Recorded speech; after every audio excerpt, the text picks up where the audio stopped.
It's Tuesday, March 19. In the headlines, a look at Jamaica's first fully automated police station in Hanover.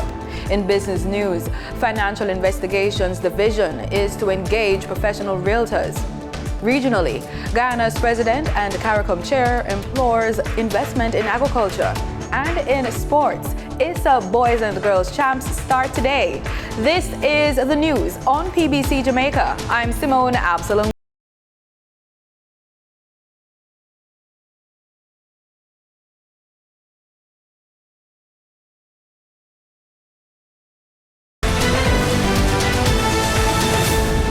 Jamaica's first fully automated police station was opened in Hopewell, Hanover last Friday. The outgoing police commissioner, Major General Anthony Anderson, was on hand to bring remarks on the historic event. There's numerous technologies. As I say, it is the exemplar of our technologies where we are now. And then we have a number of new ones coming on board. And what that has allowed us to do, it's far more difficult for criminals to hide what they are doing. It's far more difficult for them to do things and get away with it. The development was made possible through a partnership between the Hanover Municipal Corporation, which owns the building, the Jamaica Constabulary Force, and the Ministry of National Security. Head of the Jamaica Constabulary Force Corporate Communications Unit, Senior Superintendent of Police, Stephanie Lindsay. You have the smartest police station in the country. That's a big deal for you, the citizens. You understand that the directives were given that it must be fit for purpose. That means it's not just a building, but it is very functional. And you will have good quality facility with good quality police officers. Don't lose that. And of course, they will be providing good quality service. And if you have been following us, you know that we are ISO 9001 certified, international certified police department, and we continue to have more of our facilities being certified. At the end of the process, they can use a customer relationship management survey system touchscreen device to provide feedback. This station is also monitored by closed-circuit television. The men and women will be equipped with body cameras and e-ticketing machines. SSP Lindsay says another 200-plus stations island-wide will be gradually transformed into fully automated police stations. Officer assigned to the Statistics Unit with responsibility for configuring systems, Detective Inspector Donovan Henderson, explains the systems are configured to appreciate a report as well as manage an investigation. He believes technologically equipped police stations benefit both law enforcement and citizens. Newly appointed Police Commissioner Dr. Kevin Blake says he is here to serve. He officially took over the top job from outgoing Commissioner of Police Major General Anthony Anderson on Monday during a ceremony held at the Jamaica Constabulary Force headquarters. Dr. Blake, who has been in the JCF for more than 20 years, was handed the leadership baton by Major General Anthony Anderson, who served as police commissioner for 6 years since 2018. Dr. Blake says as a career policeman, he's delighted to become commissioner and chief constable of all Jamaicans. I speak to you today out of a profound sense of duty as a career policeman and as a Jamaican with a deep and abiding love for my country and for the people of my country. I rise to be the Commissioner of Police, the Chief Constable for all Jamaicans, mindful of the weight of this office and what it requires of me. The new JCF boss says unprecedented programs will be launched to win the hearts and minds of communities across Jamaica to restore trust in the JCF. Under my watch, unprecedented programs will be launched to win the hearts and minds of communities across Jamaica, to restore the JCF as the rightful legal guardians of Jamaica, providing trusted and reliable security services. He says Jamaica deserves a police force that is responsive, modern, and on par with the best law enforcement agencies in the world. Jamaica deserves a police force that is responsive, a force that is modernized, and on par with the best law enforcement agencies in the world. Jamaica wants justice, and for many Jamaicans, justice often starts in an interaction on any given day with the police. That interaction, whether forceful or otherwise, must be predictably professional and respect for the law and for the individual. He hailed the men and women of the JCF. To the men and women of the Jamaica Constabulary Force who face daily challenge of maintaining law and order in this country, I say to you, your hard work and sacrifices have not gone unnoticed. Notwithstanding the harsh and sometimes unfair criticism we face from some quarters, we are loved by the vast majority of the Jamaican people. Dr. Blake was appointed Deputy Commissioner of Police on June 1, 2020, after serving as Assistant Commissioner of Police for 7 years prior. He has had several significant assignments in the JCF, including Command of Police Areas 3 and 4, National Intelligence Bureau, Planning, Research and Development Branch, and Public Safety and Traffic Enforcement Branch. The Ministry of Education and Youth says it will be seeking to scale up literacy intervention programs in schools across Jamaica. This action is in response to data presented at the launch of the Jamaica Multiple Indicator Cluster Survey 2022 Situation of Women and Children on Friday. Danita Rodney has the details. According to a release on Monday, MICS reported that the level at which students aged 7 to 14 are performing in numeracy and literacy is worrying.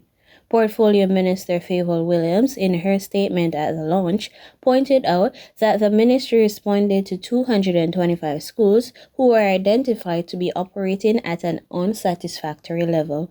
We have in 225 of our schools, and the 225 schools were identified to be operating at an unsatisfactory level by the National Education Inspectorate. We have targeted those schools with the 3 different literacy programs. She goes on to list the programs that were being utilized and their effectiveness. You might have heard of the Creative Language-Based Learning Program. We have that in some of our schools. These are programs that we really need to scale up so that more of our schools have them. We have the ARROW, which is the Aura, Reading, Respond, Oral, Write, and oral means listening, whether through music, video, or so on. We've been piloting these initiatives, and we are very, very happy with the results that we're seeing, because we're able to move children 2 and 3 grade levels in a short period of time. With these results, Minister Williams said it is now about scaling up. So it's a matter now of us scaling it up. And when I say scaling it up, I mean having it in more schools so that we can begin to see appreciable difference in literacy and numeracy across the schools. Reporting for the news on PBCJ, I'm Danita Rodney. Chairman of the Jamaica Social Investment Fund, JCIF, Dr. Wayne Henry, says it is imperative that contractors remain on the cutting edge of construction innovation through important knowledge exchanges. He says the construction industry is one of the key growth pillars of the economy, one of the 31 sector plans that form the foundation of the Vision 2030 Jamaica. Dr. Henry was addressing a recent JCIF contractors seminar at the Courtyard by Marriott Hotel in New Kingston. The seminar on project planning and execution was targeted at contractors who wish to bid for JCIF's proposals on national infrastructure projects. It provided an avenue for participants to learn more about the requisite construction practices and procurement guidelines. Holistic nutrition takes into account an individual's unique needs, lifestyle, and environment to create a personalized approach to eating. On this Living Healthy report, we'll be diving deeper into this with Dr. Michelle D. Moore.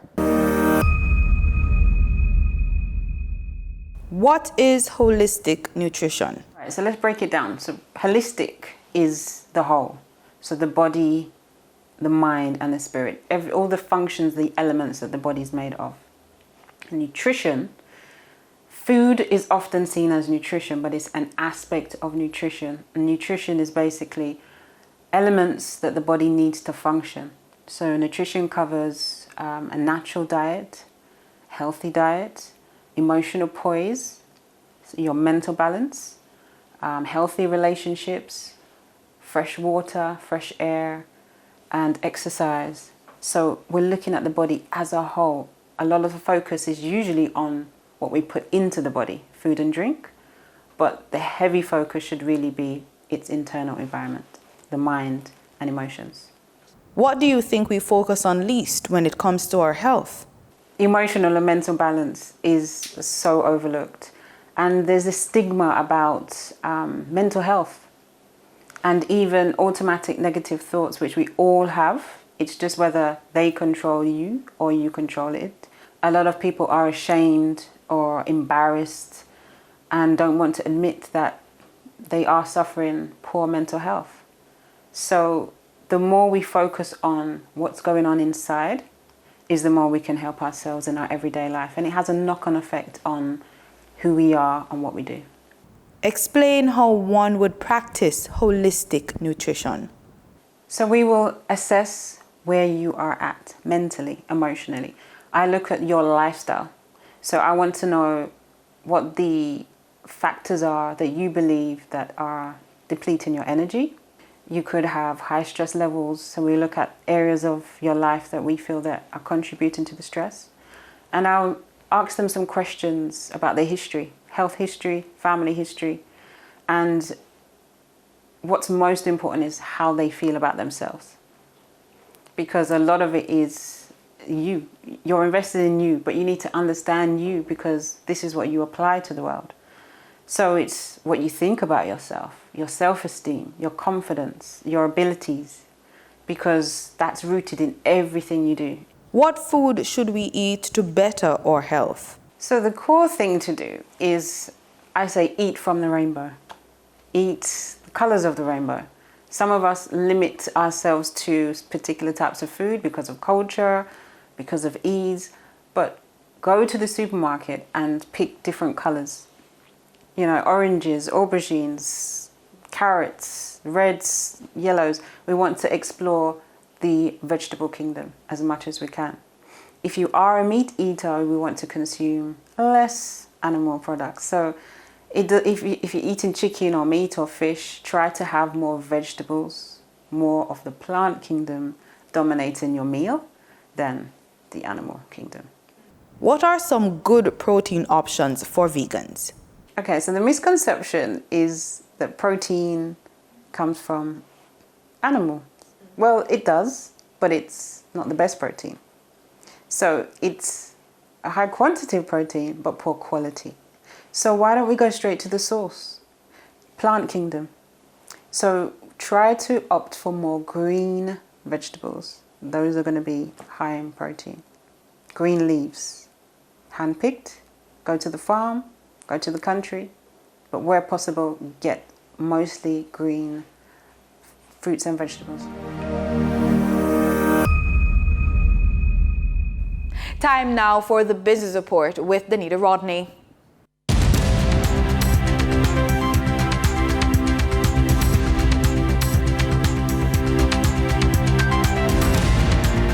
In the business report, the Financial Investigations Division, FID, is to engage professional realtors in keeping with government procurement rules to market and sell forfeited properties valued at billions of dollars.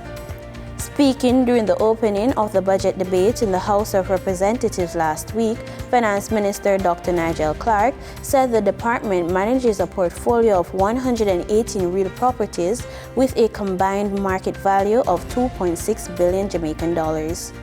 67 properties with an estimated value of $2 billion have been forfeited by the courts.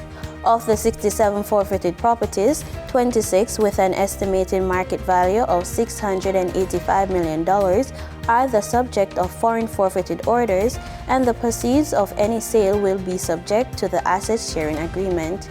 He says the remaining 41 properties valued at $1.2 billion were forfeited pursuant to the Domestic Proceeds of Crime Act. In regional business, Bahamian Prime Minister fighting back against financial services blacklisting. Prime Minister Philip Davis stated to the Eyewitness News that the assault on offshore financial centers, which began in 2000, significantly reduced the Bahamas' financial services segment contribution to GDP from 30% to 15%. He says financial services contributed to roughly 30% of the country's GDP before the assault on offshore jurisdictions, which began in 2000, with the sector's GDP contribution now hovering around 15%. During trading on March 18, 2024, the top advancing stocks covered the technology, real estate, and finance sectors on the Jamaica Stock Exchange. TIGTech Limited shares advanced 17.96% for a 37% price increase to close at $2.43 with 1 shares traded. Cygnus Real Estate Finance Limited USD shares advanced 15.04% for a 2 cents upward movement to close at 12 cents with 8,550 shares traded. JMMB Group Limited 7.15% shares advanced by 12.32% for a 34 cents increase to close at $3.10 with over 35,000 shares traded. On the declining stocks that traders experienced on March 18, 2024, the top 3 losers covered the distribution, medical, and advertising sectors. Paramount Trading Jamaica Limited declined by 12.34% for a 19-cent drop in price to close at $1.35 with over 1,000 shares traded. GUS Corporation Limited declined by 12.24% for a 12-cent decrease to close at 86 cents with over 42,000 shares traded. The Limnards and Bars Limited declined by 9.44% for a 17-cent slippage to close at $1.63 with 20 shares traded. Over on the Twin Island Republic of Trinidad and Tobago Stock Exchange, traded on March 18, 2024, they registered a volume of over 400,000 shares, crossing the floor of the exchange valued at over 1.8 million TT dollars. NCB Financial Group Limited was the volume leader with 288,855 shares changing hands for a value of $924,351.35 TT dollars, followed by JMMB Group Limited with a volume of 110,223 shares being traded for $166,437.36. Moving from the money moves of investors, executives, and companies, we turn to the forex market. On March 18, 2024, the Bank of Jamaica reported that $23.5 million was bought from forex traders, while $24.5 million were sold to forex traders. Buying directly from the Bank of Jamaica, foreign currency traders sold the US dollar for $154.79 and bought the US dollar for $153.69. The difference between the buy and sell rate was $1.10, which represented a profit for forex traders for every US dollar sold. Canadian forex traders earned a trading profit of 18 cents from transactions with the Bank of Jamaica. The Canadian dollar was sold for $114.03 and bought for $113.85. For traders looking at the British pound, they pocketed a profit of $8.09, selling it for $199.39 and buying it for $191.30. For the credit report tip of the day, a solid budget is your trusty compass on the road to financial recovery. Evaluate your income and expenses meticulously. Distinguish between needs and wants and allocate your resources accordingly.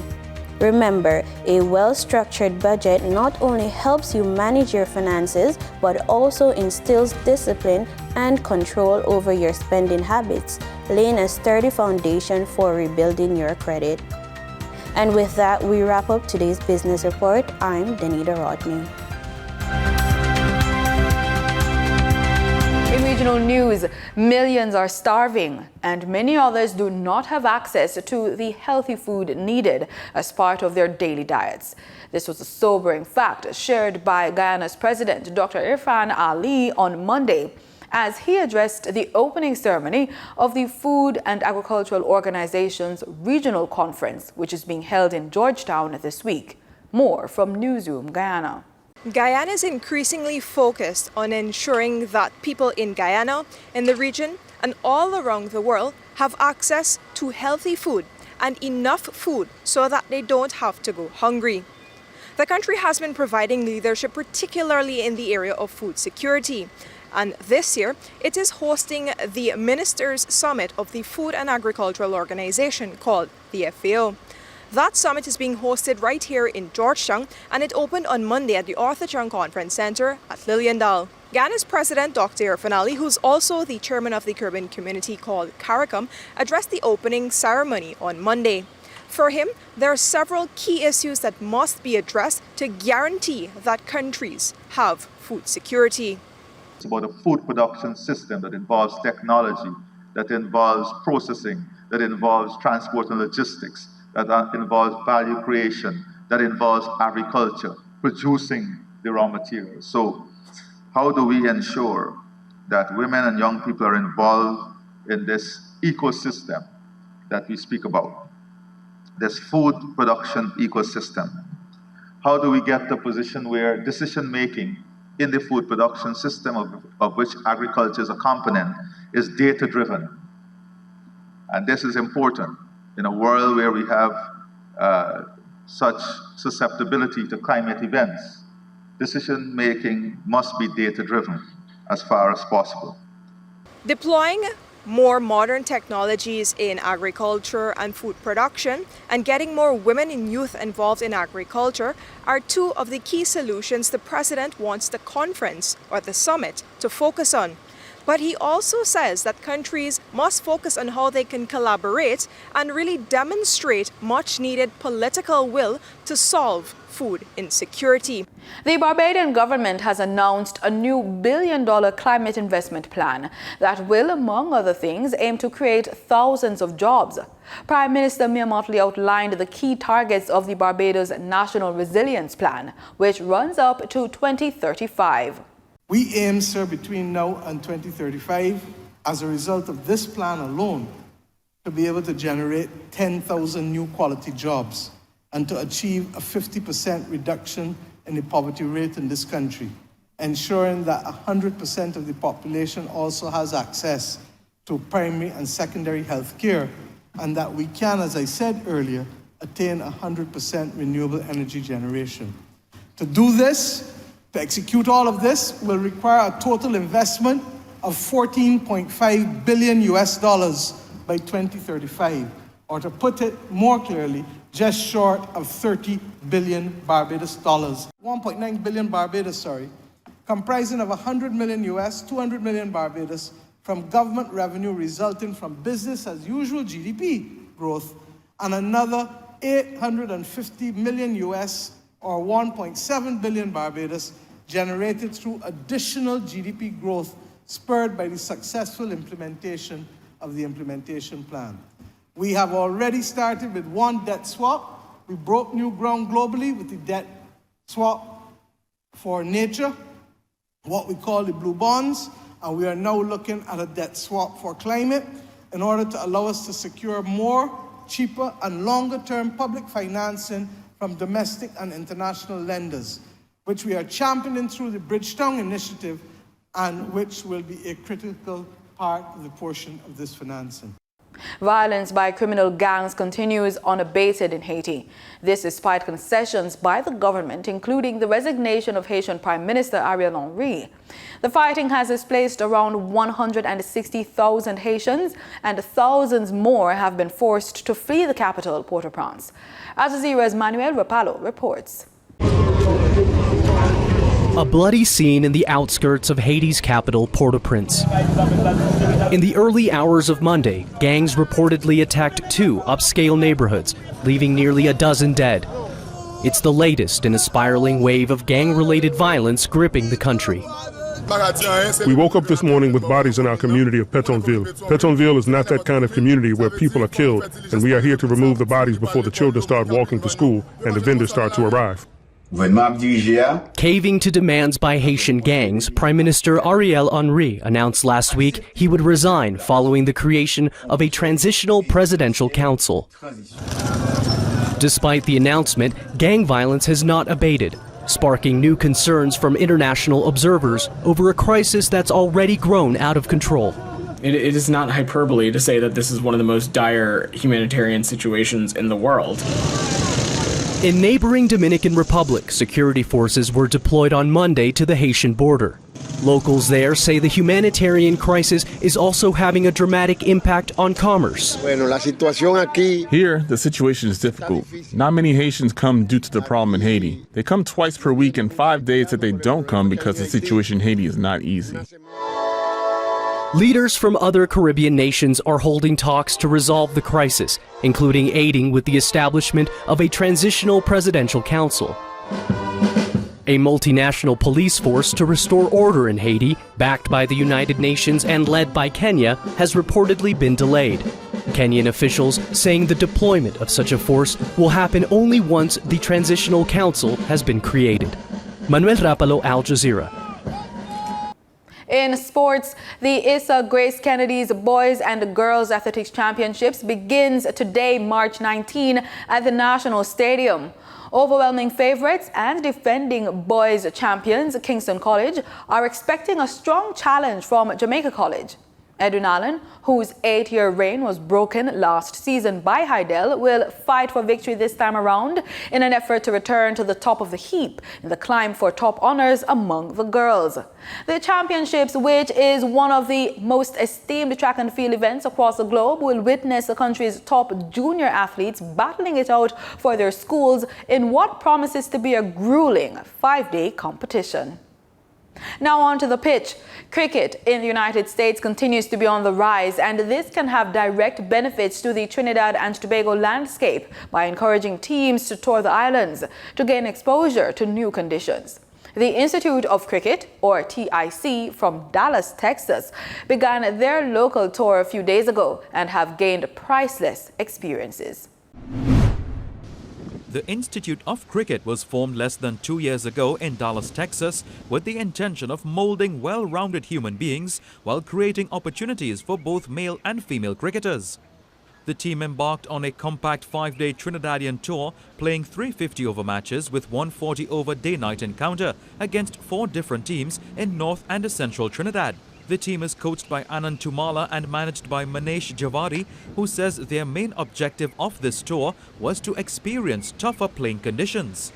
Our goal is to see that many players from TIC, enter into US cricket. Eventually, that's the goal of the TIC, saying that, hey, can we prepare the players to prepare for US team? And that's our first goal. And the immediate goal right now we have is, are we preparing our players to qualify for the US 19 team? That's going to be for the World Cup T20 coming up in 2026.